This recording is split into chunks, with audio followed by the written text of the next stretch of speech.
Alright, welcome back to my YouTube channel. For today's video, I'm going to be talking about the NBA All-Star fan voting being returned and some of my thoughts on, some of the placements, some of the people who are higher, some of the people who are lower, some of the stuff I liked and didn't like. So let's start with the Eastern Conference front court.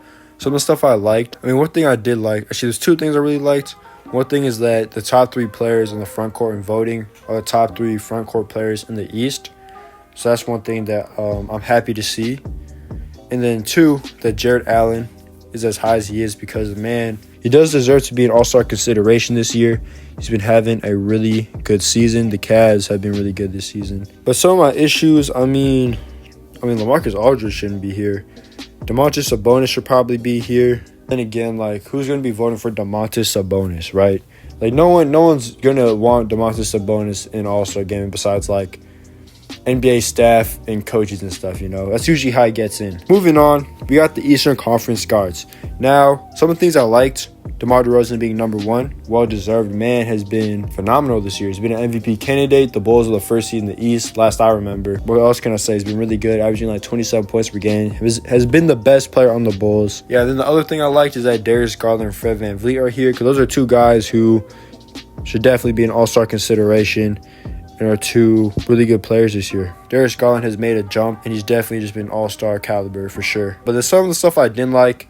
I'm going to be honest. James Harden should not be as high as he is. It's fan voting. It's not about who is better or whatever, but still. He's starting to play really good. I do know he had a stretch of 30-point triple-doubles and stuff. But still, for most of the season thus far, he hasn't been, the same James Harden we know, MVP candidate James Harden, MVP.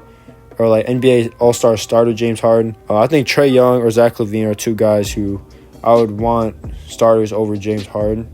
Alongside DeMar DeRozan. And then the other thing, Kyrie Irving. I don't really care, but he obviously should be here. He's only played one game, and when these were released, Kyrie hadn't even played a game yet. So, but fans don't care. Derrick Rose, obviously, is kind of an outlier here because he's a sixth man. And that's kind of obvious, right? I don't think I really need to talk about it. I think Tyler Hero being in the top 10 is okay, but over Darius Garland. Nah, I don't like that he's over Darius Garland and Fred VanVleet. The Western Conference front court now. Western Conference, we'll go guards first. So some of the things I liked. I like that MOrant's top three. So I think it should be higher. I'll get to that in a moment here. I like the ants here. Some of the things I don't like. Russell Westbrook should not be here. I'm going to just keep it a buck. So yeah, but you know what, Lakers fans, that's a big fan base. They're going to be voting for their guys, even if they constantly slander Westbrook. Donovan Mitchell should be top five. Definitely over. I don't know why Klay Thompson. That's another problem. Klay Thompson should not be here, but same thing with the Lakers. They're gonna want their guys. What can you do? People just don't mess with the Jazz apparently, even though that's a pretty big fan base, pretty big and loyal fan base. Donovan Mitchell is just he's low here. I'm surprised. And also, I think MOrant should be a starter over Luka Doncic, just because Luka hasn't been too great this year.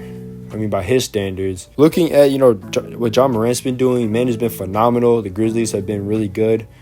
They came pretty much just out of nowhere. They went from 8 seeds to now they're they might get that 3rd seed at some point. Maybe not. They might drop back a little bit, but they're the 4th seed right now, man. It's crazy. 7-game win streak. They're competing every single night with everybody, anybody.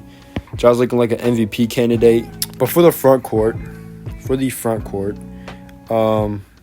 some of the things I like, LeBron and Jokic being top 2, yeah. Sounds about right. I like that I see Karl Anthony Towns here. And I think it's pretty cool that DeAndre Ayton's here.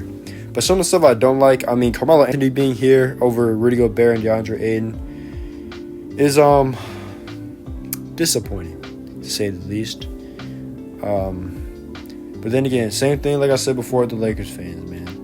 And also, yeah, AD's over Towns, which just AD hasn't been good this year. He's also been injured. He's probably going to miss, he's already missed a couple weeks. He's probably going to miss a couple more weeks or maybe another month. And also, Cash has been better than him this year, I'm going to be honest. Cash has been having the best season of his career, shooting 42% on threes.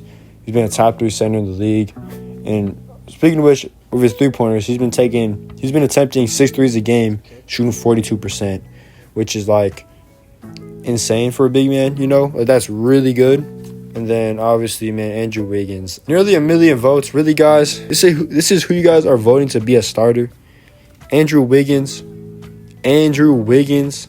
Don't get me wrong, he's having an all-star caliber season, you know, really good. But I don't know. One thing I will say is I don't want to like just make this whole video about Andrew Wiggins, even though I made the title about it. I mean, Andrew Wiggins, one thing I will point out is like his three-point shooting numbers. I know it looks really high, but like if you look, man, Andrew Wiggins, like all of his three-point attempts are wide open. Like look at his stats on NBA.com. Like I think 4 out of his 5 attempts from 3. I checked it out before this video because I was like looking at stats. I'm like, what? 43% or 42% or whatever. I'm like, what? So I looked at like his shot chart.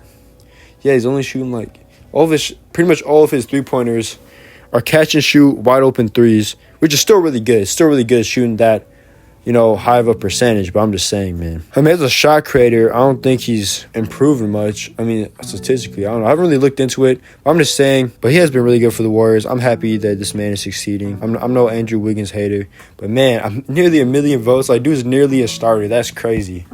Like, he's not been that good, man. But hey, man, same thing with the Lakers and Warriors fans. Like I said before, they're gonna want to get their guys in. They don't care.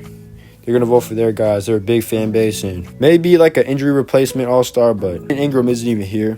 I'll take him. I'm taking Cat. I'm taking Rudy Gobert. I'm taking DeAndre Ayton.